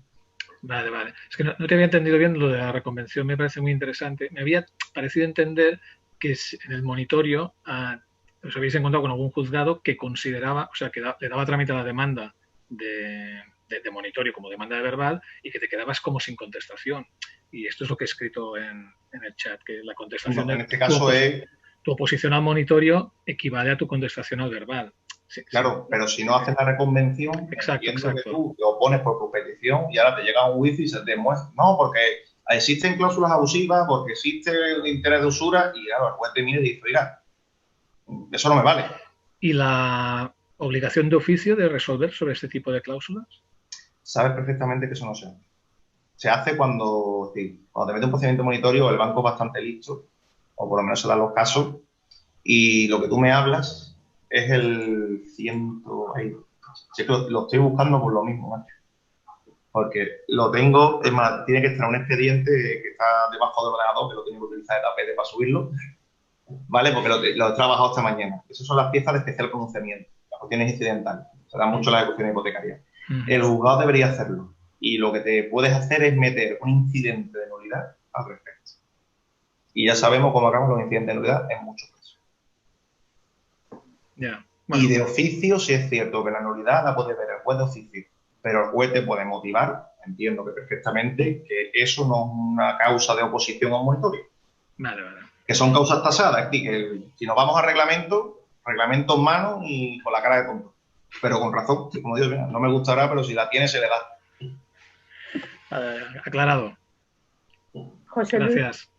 Luis, gracias, Gabriel. José Luis, a colación de lo que acabas de comentar, cuando tú has hecho la reconvención en el verbal, ¿pero te la han concedido? O sea, ¿te han dado a la otra parte los 10 días? Pues mira, la última que hemos tenido, la oposición la hicimos en el monitorio y han cerrado monitorio, han abierto verbal. Me ha resultado raro, la procuradora ha ido y efectivamente no se habían dado cuenta y lo tiene la secretaria judicial.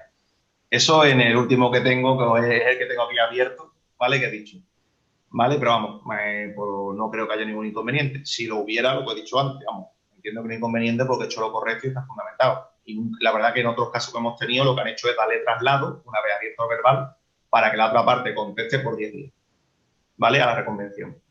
Si se diera el caso de que no me las admitieran, pues lo que he dicho antes, metes una demanda nueva, que si haces una reconvención ya tienes la demanda lista y solicitas la acumulación y la prejudicialidad civil. Pero la verdad que en este caso último no, en los otros que hemos tenido, en el otro, perdón, que hemos tenido de verbal, lo que hemos hecho, como nos lo han aceptado, le han dado traslado de su oposición y vista la reconvención realizada de contrario en el escrito de oposición, de ese traslado a la parte demandante para que dentro del verbal se haga. Ahora, lo importante,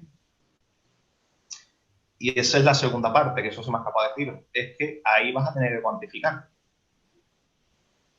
¿Y por qué vas a tener que cuantificar? Porque la ley prohíbe la reconvención. En el ordinario no hay problema, pero en el verbal la reconvención tiene que limitarse a esos 6.000 euros. Si esa reconvención va por los trámites del ordinario, no procede. Y eso viene clarito en la ley. Que eso es la trampa. Pues en este caso nosotros, como nos aportó Boifinan todos los cálculos, calculamos y nos sale. Bueno, para que no se lía como lo tengo aquí abierto, lo digo. La cuantía del procedimiento, pues el 252 la calculamos nosotros en 5.751,47. Que lo calculamos todo y en este caso hubo suerte y para que se nos limitara dentro de los 6.000 euros. ¿Vale? Pero que todo eso, que en la diapositiva no viene, pero vamos, el que lo necesite que me avise, que lo tengo aquí totalmente fundamentado. Pero eso es importante, la reconvención de un verbal tiene que ajustarse a las cantidades del verbal. Como vaya ordinario por acción de la materia, aquí hacemos nosotros juego. Es decir, como nosotros cuantificamos, el juez no puede, porque la parte contraria cuantifica en el decreto. Dice que son 4.800 euros lo que me reclaman. Y yo en mi contestación y reconvención cuantifico. Y como cuantifico, me acoto ya el procedimiento. No que luego en el tema de las costas, dicen los compañeros, porque aquí por desgracia hay mucho que vive de las costas. Yo no vivo de eso, por desgracia, todos los que son compañeros sabemos que hay despachos que viven de las costas. Vale, que me he cogido yo los de lo que sea. Mira, yo tengo obligación de cuantificar y si resulta que soy un monstruo, una calculadora, o he utilizado un programa, una plantilla de Excel que tengo para calcular y cuantifico, ¿qué pasa? ¿Vale? Pero eso es importante. Como saltáis el límite, os la comí con papá. Así que el secretario de Justicia dice no procede o la ley prohíbe expresamente que de un verbal se reconvenga por ordinario. Demándelo usted por otro lado, solicita acumulación e irá, o debería ir. No iría al más antiguo, creo que iría al ordinario por razón de por procedimiento más garantista. Muy bien. O bien se paralizaría el verbal a la espera del ordinario. Me ha quedado claro. Vamos a ser un poco más rápidos en las contestaciones. Sí, perdón, soy un vamos a intentar no plantear una charla, más que nada porque quedan 23 todavía mensajes que tengo pendientes, más otros 15 que no tengo, que no he leído, y son las 8:20 y hemos dicho que tú a las 9 más tarde no te dejan entrar. Entonces... Nada, no tengo problema, hombre. Yo en un momento dado, alguno habrá cerca que me acoja. Mira, a ver, Gabriel tiene aquí otra pregunta respecto a las tablas de intereses que publica el Banco de España a partir de 2017, respecto a las tarjetas revolving, respecto a periodos en que no había tablas, ¿nos podemos acoger al interés legal de dinero para hacer la comparativa? Eso creo que se lo contesta la compañera, pero en principio podrías acogerte, sí, podrías hacerlo perfectamente. Aunque lo lógico, lo que dice el Supremo, es que se ha de estar al más común y el más símil realmente es el de las operaciones de crédito al consumo de 1 a 5 años, es el más parecido. ¿Qué quieres hacerlo? Muchas veces hay compañeros que lo hacen y, como digo yo, mira, si lo que abunda no daña, que no hay problema en ese aspecto, si lo pones también, hombre, no le metas al juez la demanda de 100 páginas que no se la va a leer, pero bueno, si la haces bien no te debería haber problema. Vale, muy bien. La siguiente pregunta, gracias Gabriel, si quieres puedes cerrar la cámara ya, la hace Jordi. Así que si quieres, Jordi, puedes abrir la cámara y hago yo la pregunta. En muchos casos te encuentras que el cliente no conserva el contrato ni siquiera copia del mismo. En estos casos, ¿qué recomendarías? Solucionarlo a la entidad, solicitarlo a la entidad, que eso es lo que has dicho, ¿no? Que es lo que haces, solicitarlo a la entidad. De forma extrajudicial, ¿es efectivo? Entiendo que ya lo has contestado porque lo has dicho que es lo que haces. Y, es decir, ¿suelen acceder a la entrega de una copia al cliente? Sí. A ver, ahí he visto esto. Pues tampoco vamos a ser aquí el amigo de los niños porque aquí cada loco con su tema. Yo te digo que en la normalidad, o sea, la mayor parte de los procedimientos, yo cuando hago las reclamaciones, les pido el contrato de origen, les pido los recibos de amortización y me lo dan. Y ya le meto la reclamación, cuidado. Ya también, aparte de pedir documentación, le meto la reclamación, que es cuando me suelen hacer los ofrecimientos, que me imagino que os pasará a todos que están haciendo, sí, se están bajando del burro. No todo lo que quisiéramos, pero bueno. Pero en la mayoría de los casos me lo dan. Si no te lo dieran, lo único que podrías hacer, y eso lo sabes tú mejor que yo, es instar una demanda de evidencias preliminares solicitando la documentación. Ahí tienes un problema. Hay muchos juzgados, además yo te digo, no me ha pasado, pero me consta, hay muchos juzgados que dicen que como esa documentación la tiene que querer el cliente, que por qué te la tienen que dar, porque están con la TIC, que tendrán ganas de coger y decirle, pero macho, si no la tengo, ¿qué hago? Que también tendrán ganas de decirlo. En esos casos, lo que sí te digo, que yo no lo he hecho nunca, la verdad, porque las que he metido las demandas de evidencias preliminares me han dado la documentación, tengo que reconocerlo, ¿vale? Te estoy hablando de un caso en concreto de 100, pero tengo que hablarte de ello porque si no me da cargo de conciencia o porque lo mismo es lo que te ha pasado a ti. Y lo que ha hecho el compañero, que yo no lo vi mal, pero tampoco lo veo bien, es que se cogió un montón de recibos del banco que venían los recibitos y ahí viene perfectamente el tipo de interés de aplicación, el tipo de interés de demora, el capital pendiente de pago, etcétera. Y yo, macho, no tengo el contrato, pero el contrato existe, el número de contratos está aquí. El tipo de interés que me han aplicado efectivamente está en el recibo. Con lo cual, que me dices que no hay título, vale, pues si después la sentencia me dice que no hay título, me voy a quedar callado, que lo mismo lo aporta que lo mismo si tú en el sufijo pones se retira la otra parte, si no es tonta, te lo aporta, que tiene obligación de hacerlo. ¿Vale? Pero en un momento dado que pone aquí que no existe contrato por el cual, bueno, pues si no existe contrato, pues, entonces lo que me está usted diciendo, señoría, es que este tío me ha venido cobrando a mí unos recibos por amor al arte. No se me ha dado. La verdad que en este caso en concreto, que pasó de las diligencias preliminares, aportó los recibos y solicitó en el requerimiento en el autosirigo, ¿vale? Y cuando sepa qué pasó, pues no te preocupes que te aviso. Claro, normalmente o por diligencias preliminares o amistosamente o si tienes que contestar, utiliza los recibos y con esos recibos pide el requerimiento. Es lo que yo te aconsejo que se pueda hacer. Bueno, y estamos hablando de un documento de prueba que es documento mercantil, que son firmas bancarios, o sea, que tiene su acogida en la ley de enjuiciamiento civil como método válido de prueba. Por lo cual entiendo que no deberías tener problemas, Jordi. Una curiosidad que yo tengo respecto de lo que acabas de decir es que a la vez de que tú le requieres la documentación, extrajudicialmente le metes también ya el requerimiento. ¿Has tenido algún éxito extrajudicial por esa vía? Sí, con CaixaBank, con Bankinter, sobre todo. Cuando son entidades financieras, tengo que reconocerlo que cuando lo que hay detrás es una entidad bancaria grande y lo que te está reclamando, digamos que es la financiera, por ejemplo, con Santander Finance también, lo que hacen ellos es o un comido por servido, ¿vale? Sobre todo si cuando te das cuenta que cuando todavía tienes que debes dinero, si te hacen ellos el comido por servido. Y cuando te dicen, mira, pues usted me pidió, yo le he dado 6.000, usted me ha devuelto 2.000, pues los otros 4.000 me lo paga a este tipo de interés. Siempre intentan jugar con eso. Hay otros que no, hay otros que la verdad que me lleva la sorpresa, que lo estamos hablando también de un TAE del 27%, o sea que también se van a caer con todo el equipo. Y en este caso devolvieron el dinero y el cliente ganó, creo que fueron 400 y pico de euros. ¿Vale? Era algo chiquitito y también entiendo que un cliente, o por lo menos yo soy partidario que un cliente meterse en un juicio de esta categoría por ganar 800 euros, pues piénsatelo. ¿Vale? Porque si me dan 400, que sí, que a lo mejor es un engañador, a lo mejor el banco juega con eso. Pero yo entiendo que el cliente no se quiera meter en un fregado por 400 euros.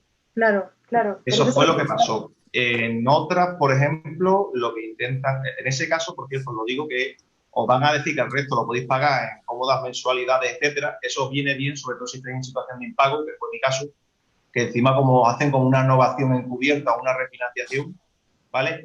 Os lo que recomiendo es que paguéis en el menor número de cuotas posible o si podéis pagar de una, mejor que mejor. Yo te digo que de una tarjeta de CaixaBank que le reclamaban a mi cliente 8.000 y pico de euros, a unos clientes aquí de la Sierra de Huelva, se quedó en 1.400.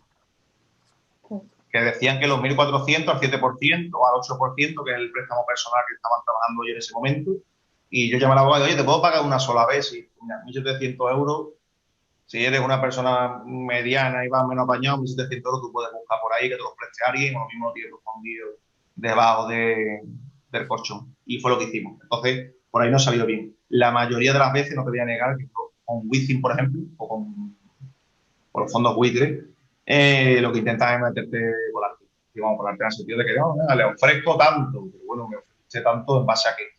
O le aplico, como ha dicho la compañera, mira, le devuelvo, está el 27, bueno, se lo dejamos en el 20 y al resto se lo devuelvo. El 20 es una pasada.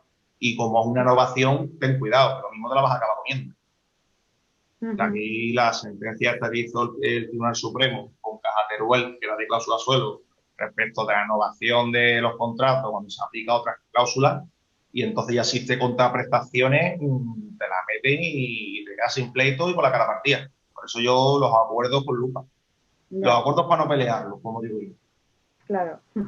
Vale, José me Luis. está preguntando Jordi, Sí, Jordi. ¿es posible plantear la demanda incluso tras haber concluido el contrato? Sí, es lo que he dicho antes. Plazo para nulidad imprescriptible respecto de, por lo menos de mi punto de vista, a ver si va a sonar aquí que parece que he montado yo eso.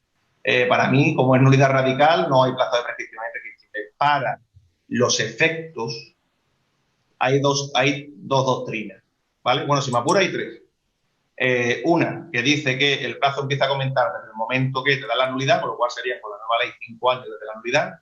Otros que dicen que se tiene que estar al plazo de 15 años, con lo cual tiene que irte a lo que te cubra los 15 años hacia atrás, cuidadito, a final de año se nos cae la moto. Y ahora, por ejemplo, con los gastos, hay una sentencia de la Audiencia de Badajoz que ha salido hace una semana, creo, que hablo de los gastos porque lo mismo la Revolving acaba creándose algo parecido. Que dice la Audiencia de Badajoz que para el tema de los gastos hipotecarios, desde la sentencia esta de 2019 del Supremo, que digamos que cuando el Supremo indica el criterio, ¿vale? Que de ahí 5 años. Lo mismo Revolving acaba pasando lo mismo. Y como es una materia no igual, pero sí parecida, podría tenerse en cuenta que la segunda o la sentencia del Pleno, vaya montando aquí una locura transitoria, aunque no una locura del todo, decir que desde la sentencia del Pleno empieza a correr un plazo, que podría entenderse, que es cuando el Supremo, digamos, fija. No obstante, yo desde mi punto de vista, como me gusta ser precavido, me voy a los 15 años, que eso es palabra del Señor, por lo menos de aquí a final de año. Vale, una cosa, José Luis, de la primera de las dos preguntas, me ha parecido entender que dices que tú solicitas la documentación en la reclamación extrajudicial en la que tú ya formulas la reclamación a la entidad. Pero ¿qué reclamación le formulas concretamente? ¿La nulidad del contrato y la devolución de unas cantidades que tampoco sabes todavía porque no te han dado la documentación, por tanto tampoco sabes si te van a devolver o no te van a devolver o vaya a salir a la par? Por lo tanto, la reclamación que haces es nulidad por crédito usurario. Sí te digo que si el cliente me dice que no tiene nada de nada, no me lo creo. Porque aunque sea la carta de Within diciéndome me debe usted dinero, ahí viene algo. En mi caso, el cliente lo que tiene es la aplicación del móvil que tiene de Within, en la que le dice tal, pero que él incluso ha intentado a través de esa aplicación pedirle a Within copia el contrato y Within le va contestando otra historia y nunca se la da. Nunca le ha remitido la documentación. Te digo lo que tengo, te lo digo como la PG, yo me imagino que aquí cuando preguntas situaciones paranormales o situaciones extrañas de todo el mundo. Yo te digo que yo normalmente todos los clientes que he tenido me traen como mismo recibo en la aplicación de Within, posiblemente, si te metes en las condiciones, o por lo menos podrás ver los últimos recibos que tienen las condiciones, ¿vale? Y sabiendo el capital que, digamos, en cualquier programa o gestor que existe para calcular, IRPC, te piden plazo, cantidad, disposiciones, que eso te vas a la cuenta corriente, ves las disposiciones que has hecho, ¿vale? Tipo de interés, ya con eso vas tirando. Y una reclamación, particularmente, yo lo que hago, vamos, las mías suelen tener, que yo la reclamación lo que hago es, soy el abogado, como todo, soy el abogado de tal, esta tarjeta es tal, le pongo la fundamentación jurídica, en concreto me están aplicando un TAE del tanto, que eso viene de recibo, al tipo de interés tal.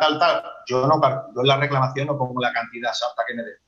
Eso no te lo voy a engañar. Yo pongo las condiciones especiales genéricas, que son, en este caso, el interés remuneratorio, el interés de demora y las comisiones, si las hubiere, que como te las cargan en cuenta, viene la comisión y el motivo, ¿vale? Y eso es mi reclamación. Y aparte abajo le pongo y solicito que me dé usted los extractos completos, hay un archivo que es archivo renta, es una,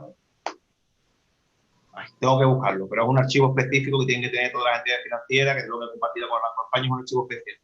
Y el contrato, y a mí particularmente, Wifi me lo ha mandado. Y ya con eso, ¿vale? Ya uno tira para adelante. Y ya con eso uno, como por lo menos en mi caso, voy sobrado en el sentido de poder ver comisiones o poder ver otras cosas. Pero normalmente los extractos, tú sabes, son muy chivatos. Cuando te cobran los 35 euros siempre pone comisión post-deudora o posición deudora o retraso impar. El tipo de interés, etcétera, que son los elementos esenciales del contrato, como dice nuestro Tribunal Supremo, vienen ahí. Ya con eso tú haces una reclamación perfectamente, y lo sabes tú mejor que yo, haces una reclamación perfectamente fundada e incluso podrías calcular. Yo no lo hago, pero podría hacerlo. Es más, muchas veces, aunque no lo hagan la reclamación, pero cuando hacemos una simulación al cliente para que más o menos sepa por cuánto se está reclamando, se está metiendo, pues con esos datos a nosotros el programa, ¿vale? Cómo funciona. Y Within sí me aporta, la verdad que hasta la fecha me aporta los datos. Sí es cierto que normalmente los clientes como mínimo tienen recibos o tienen la aplicación de Within, y creo que hay una parte que pone condiciones del préstamo, etcétera, que te viene una pantallita de una posición global y que te viene más o menos ahí detallado el tipo de interés de aplicar, cuando va el siguiente recibo. Y ya más práctico no consigo. Muchísimas gracias. De nada, hombre. Gracias a ti, Jordi. Pues ya puedes apagar la cámara. Gracias. La han puesto ahí. Poder no pueden no me no me salía. Muchas gracias, Gemma y Pagan García. No me salía. Mira, lo que sí que me están pidiendo aquí muchísimo, porque van a quedar muchas preguntas fuera, José Luis, es que hagamos una segunda jornada solo de preguntas y de casos prácticos. O sea, fíjate si has dado de sí aquí para la jornada, porque se van a quedar preguntas sin hacer. Pero de todos modos te paso la siguiente pregunta, ¿vale? Esta nos la hace Juana Checa Rivas, que nos dice que no quiere poner la cámara porque está con unos pelos y puntos suspensivos. Te hago la pregunta.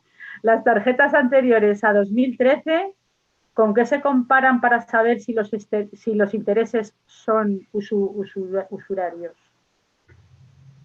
Estamos lo he comentado, lo mismo, estamos respondiendo, ya se lo comentaba a Jordi y a Gabriel, desde mi punto de vista. Creo que pues, macho, tengo yo y se nota ya que ya a la hora que tengo dos neuronas y no para llegar a casa. Con operaciones, no sé si operaciones de préstamo o préstamos al consumo o préstamos a 5 años. O operaciones a plazo. Lo voy a mirar, ¿para qué recordar cuando tiene el papel? Operaciones a plazo de 1 a 5 años. No, operaciones a plazo, operaciones de consumo de 1 a 5 años, de 1 a 3, de 1 a 5. En la sentencia del Supremo viene especificado. A ver, es la comparativa que yo hago. Como bien dice Gabriel, también se puede hacer por el interés legal del dinero. ¿Vale? Que puesto a hacer comparativas, lo que no me puedes comparar con algo que no existe. Pero no por nada, sino porque no existe. Es como si el día de mañana aplico, como somos de la Unión Europea, y en aquellos tiempos no había unificación como hay hasta ahora, te digo que me aplica a mí lo que dice la zona euro, que la zona euro, por cierto, siempre es más barata el tipo de interés. Ya sé por qué tienen tanto dinero todo el mundo en España. La siguiente pregunta es de Celia Arriscado, que si quieres puede poner la cámara. Y voy haciendo la pregunta, que nos dice, en el supuesto que el cliente haya dejado de pagar las cuotas y aún no ha recibido ninguna reclamación formal previa a la judicial ni demanda, ¿qué le recomendarías tú hacer a ese cliente? Repíteme, por favor, porque me he puesto a leer lo que me ha contestado Juana y... Vale, no, simplemente que un cliente que ha dejado de pagar pero todavía no ha recibido pues ninguna demanda ni reclamación. ¿Qué le aconsejas hacer en ese caso? ¿Cuándo ha dejado de pagar? Hombre, si nos queremos poner en plan artistas, a mí no se me ha dado el caso. Yo suelto la idea y como aquí somos la mayoría compañeros, que cada uno se saque, o si quiere aportar, mira, ahí tenéis el chat, lo aportáis. Yo entiendo que si el 28 de diciembre no le han reclamado, ni durante todo este tiempo le han reclamado nada, la deuda voy a cumplir, por lo menos lo que entiendo. Que sea de estar a fecha de incumplimiento o sea de estar a fecha de fin del contrato, podemos discutirlo por el tema de la doctrina de la consumación. Pero vamos, lo primero que te diría es la prescripción que la tengas en cuenta por el tema de que pasen 5 años, no de 5 años con la nueva reforma. Como me has dicho, 2013, pues si han pasado 5 años y no me lo reclama, deuda prescrita, desde mi punto de vista.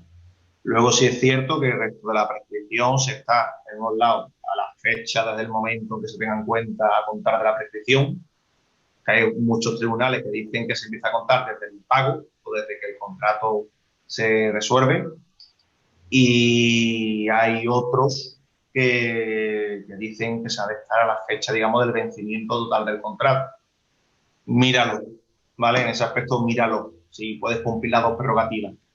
Si no, pues... Hombre, yo entiendo que los plazos de reclamación son los mismos para ti que para ellos, porque tienen luego la limitación de los 5 años, por lo menos desde mi punto de vista. De todas formas, te digo que los fondos buitres, etcétera, se están moviendo mucho estos meses. Como te lo digo porque a mí me tienen en frío. Porque son muchas demandas, no solamente por aquí, sino por cesiones de deuda, de temas de avalistas, etcétera, ejecuciones hipotecarias, que ahora, por ejemplo, muchas de las ejecuciones hipotecarias, con la sentencia de septiembre de 2019, la están sobreseyendo, la están tirando, que es el tema del vencimiento anticipado para ejecuciones anteriores a 2013, y se están reactivando, te están metiendo en vez de por ejecución por hipotecaria, te meten por ordinario. Pero un momento, me refería... Yo, Celia, yo hacía números. Yo al final, cuando me leí Manolito Gazota, de Elvira Lindo, decía que las personas mayores solamente entendemos, o entendéis, yo soy joven todavía, de números. Por lo cual yo hacía números. ¿Cuánto es lo que le sale a tu cliente, digamos, que ha pagado indebidamente por intereses? ¿Y cuánto es el capital del capital? Eso sería un punto principal. Y dependiendo de si me sale a pagar o a devolver, pues ya vemos qué pasa. Son muchas variables. La segunda variable que tendría es relativo a los plazos de prescripción que ya te he comentado. Y la tercera, sobre todo, es la disponibilidad del cliente o las ganas que tenga el cliente de hacerlo. No sé si te he podido responder, Celia. Bueno, José Luis, te voy a hacer 2 preguntas más y con esto ya vamos a cerrar porque nos hemos ido totalmente de tiempo y evidentemente que te invitaremos a otra jornada que nos están proponiendo para contestar, para que sigas contestando a las preguntas si todavía te quedan fuerzas, ¿vale? Sin problema. No, la verdad que no estoy cansado, vamos. No os preocupéis, era broma. Pero tampoco entiendo que el resto sí. Abusar, no queremos abusar. Yo entiendo que el resto sí. Yo soy un palito. Perdona que me interrumpa. Quiero saludar a Mariola Barón, que he visto por ahí por el vídeo, que sé que está malita con COVID y que es la que me pidió o la que ha venido a pedirme que haga esta mini ponencia. Totalmente. Vamos a dar opción de que hable a María, si quieres, Mariola. Y te hago la pregunta. Hola, Mariola. Bueno, te hago la pregunta de Anabe. Anabe, si quiere que abra el vídeo y la hago. ¿Qué podemos hacer cuando en vía judicial no se nos proporciona el contrato? Bueno, eso ya la has contestado. Podemos presentar demanda y solicitar que con carácter previo a la audiencia nos lo proporcione. Eso también lo has contestado. Y la última es, en la demanda, entonces, ¿qué decimos? ¿Que las cantidades a recuperar se fijen en ejecución de sentencia, dado que la entidad no ha proporcionado la documentación solicitada? No, porque no sé si te la han dado o no. Si te la han dado, vaya de gusto. En estos casos va a ejecución de sentencia, primero porque la entidad bancaria es la que tiene todos los hechos necesarios como para hacerlo. Segundo, porque como estás pidiendo una devolución de contraprestaciones, que tú digas una cosa no significa que la entidad lo acepte. Es decir, en el sentido de que tú puedes coger y decir que yo he cogido 6.000 euros de capital y la entidad decir no, o las comisiones, etc. El cuarto punto, y eso es algo también, por utilizar una similitud con la cláusula suelo, ¿vale? La reliquidación, ¿vale? La tiene que hacer el banco, o tú puedes solicitar esa obligación de hacer en la demanda de que el banco proceda a la reliquidación del préstamo o de los intereses como si no existiera esta cláusula interrogatorio, por lo cual devuelve la diferencia, ¿vale? Que eso me pasaba a mí, por ejemplo, con las acciones de Bankia, ¿vale? Con el tema de la ampliación hace tiempo, para que hagáis una idea, el banco te decía que como habían hecho un contra split de 1000 a 1, que tú tenías tú a lo mejor pagaste o te gastaste 2000 euros en acciones y ahora tus acciones valían 2 euros. Porque, hombre, no, usted me está diciendo que le devuelva los 2000 euros y no es cierto. Usted tiene 2 euros en acciones, con lo cual me devuelve esos 2 euros, ¿vale? O sea, me quedo con sus acciones por valor de 2 euros y yo le devuelvo los 1998 restantes.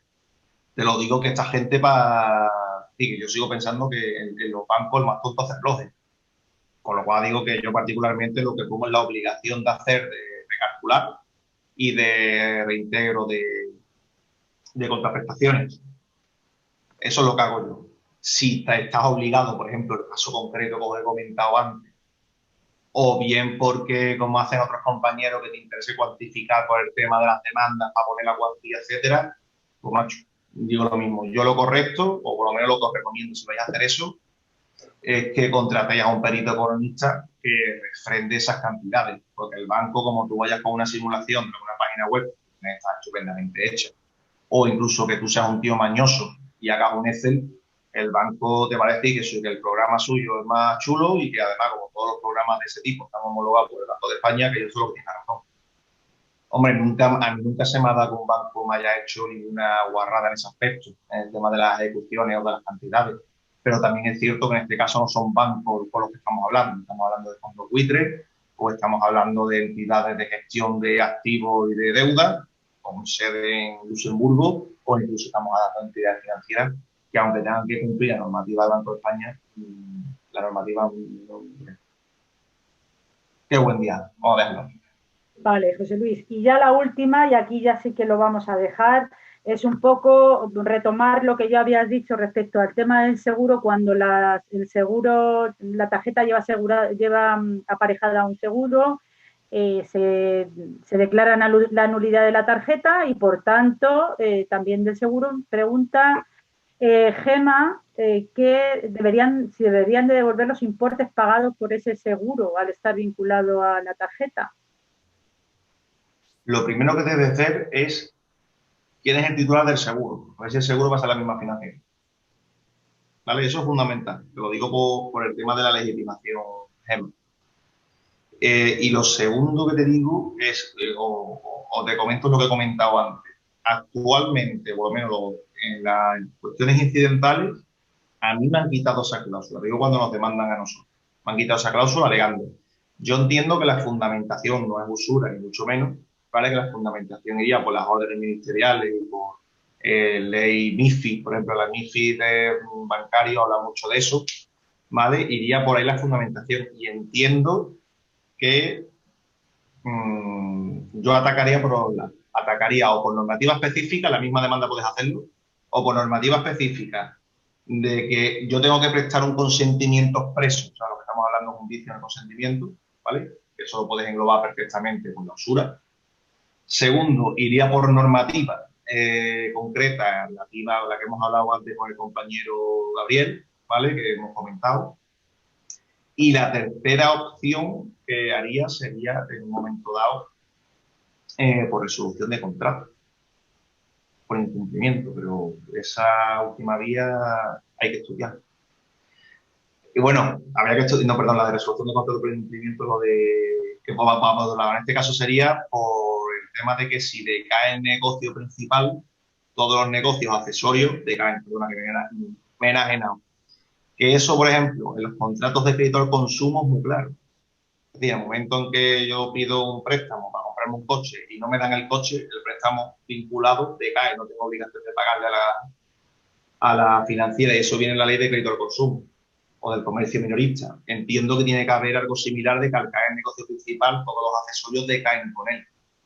Problema, que si es la misma entidad financiera, estupendo, si no te veo metiendo una demanda que yo particularmente o la separaba, no la juntaba porque tenía a dos abogados malos enfrente, cada uno contándote una locura, lo que puede conllevar a la confusión del juego.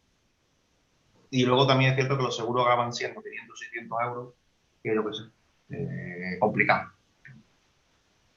No solamente nos podemos mover por lo que entendamos justo, sino también tenemos que ver el bolsillo del cliente y sus intereses. Totalmente de acuerdo contigo. Bueno, pues José Luis, aquí lo vamos a dejar porque estaríamos, por lo que estoy viendo, porque no paran de de escribirnos comentarios. Por cierto, decirte que todos son halagos para ti, que les ha encantado la ponencia, que es muy práctica, que sobre todo les ha gustado mucho el tema de la reconvención, el tema ahí procesal que no se les había ocurrido y que le ha parecido fantástico, y todos, pues eso, agradecerte la ponencia y sobre todo que haya sido tan práctica, ¿no?, para nosotros y para poder aplicarlo a nuestras demandas. Yo me alegro muchísimo. Oye, os voy a pedir un favor, ¿vale? Que es a lo que habéis pedido el correo del ponente. El correo lo tenéis, pero también tenéis mi teléfono móvil. Llamarme. Es que hablando voy a terminar antes que contestando por WhatsApp. Yo soy un tipo muy simpático hablando, con un montón de chistes, solo puedo decir Amparo. Respecto, y no se me ha pasado, aquí hay un chaval, un hombre, un tal Jordi, que es de Terrassa, Barcelona, que pone que en cuanto abran los bares está invitado a botellines. Tú no sabes lo que ha dicho, chiquillo. No sabes lo que ha dicho. No sabes lo que ha dicho. Tú te has metido un problema. Tú escóndete por ahí. Tú procura que no abran las zonas. Es verdad. Lo decía por lo que antes que decías que te lo cobrabas en botellines, pues por eso te lo digo. Vale. Yo te digo que te va a salir caro, pero bueno, tú ya lo has dicho y aquí hay un montón de testigos. Ahí está, esto está dicho ya. Oye, muchísimas gracias a todos. En serio, me tenéis a vuestra disposición todos los que estéis aquí. Y compañeros, una cosa que tengo yo muy clara como abogado, por lo menos que se molestaron en enseñarme, es que los abogados debemos de ayudarnos los unos a los otros. No estamos hablando de abusar, ni mucho menos. Yo sé que no hace falta que lo diga. Mira, si queréis abusar, hacerlo, que ya el límite lo pondré yo. Pero me tenéis a vuestra disposición en lo que os pueda ayudar. Respecto a una segunda ponencia, como queráis, en serio, no tengo. Si queréis hacerlo totalmente práctico, pues mira, yo por ejemplo, lo que me ha comentado Jordi, o lo que comentaba el otro compañero, que son casos anómalos, pues mira, no me ha pasado, pero me puede pasar, con lo cual no solamente aprendo de mis pleitos ni de los despachos con los que colaboro, sino que si encima puedo aprender de ustedes, pues lo que me llevo, no poco. Y en serio, muchísimas gracias. La otra ponencia, en serio, cuando queráis. Si queréis hacer los fines de semana, que me cojo en casa y ya no me echan y ya, pues, mira, ya ahí lo que haga falta. José Luis, me piden si puedes decir por aquí el móvil o si lo ponemos en el chat o si mandamos Sí, mira, en el chat lo podéis poner como os van a pasar o por lo menos tenéis el correo de Infodefenda, ¿vale? Podéis pedirle el material que yo he utilizado. Eso es lo que soy para ustedes. Al final viene, de todas formas, 659-077203. Lo podéis poner en el chat, si alguno, yo creo que antes lo han puesto arriba, el chat y mi correo electrónico igual. Y lo que necesitéis, oye, a vuestra disposición. Perfecto, pues agradecerte una vez más, porque la verdad es que ha sido un lujo tenerte aquí como ponente y hemos aprendido todo muchísimo de ti y como decían en el chat, se nota que controla de lo que está hablando y eso está clarísimo. Entonces, te lo agradecemos enormemente que hayas dado un poquito de luz a este tema que está un poco, la verdad es que muchos desconocíamos de muchas de las cosas que has comentado y nos ha dado mucha luz. Así que agradecerte que tienes aquí siempre tu casa abierta en Defenda y por supuesto que yo tomo el testigo para programar una segunda ponencia. Perfecto. Por cierto, lo de Asturias, que también lo he leído, que yo, aunque parezca mentira, soy como la vieja del visillo. Estoy hablando, pero estoy mirando los chats. De Asturias, allí se come bien, Yo no quiero decir nada. Allí cobro más, allí cerveza, pero también podemos hacernos una sidra o un cachopo. Ya se la tiraba al de que el próximo puente me lo voy a pasar flipada. Paso por Terrassa, de Terrassa a Asturias, de allí me paso por Galicia y bajo por Portugal, por lo otro. Está todo hecho. Bueno, pues nada, agradecer a todos los que habéis participado y a los que habéis intervenido también en las preguntas y nos vemos en la próxima webinar. Venga, un saludo. Luego, muchísimas gracias a todos, Defenda. Y a ti en el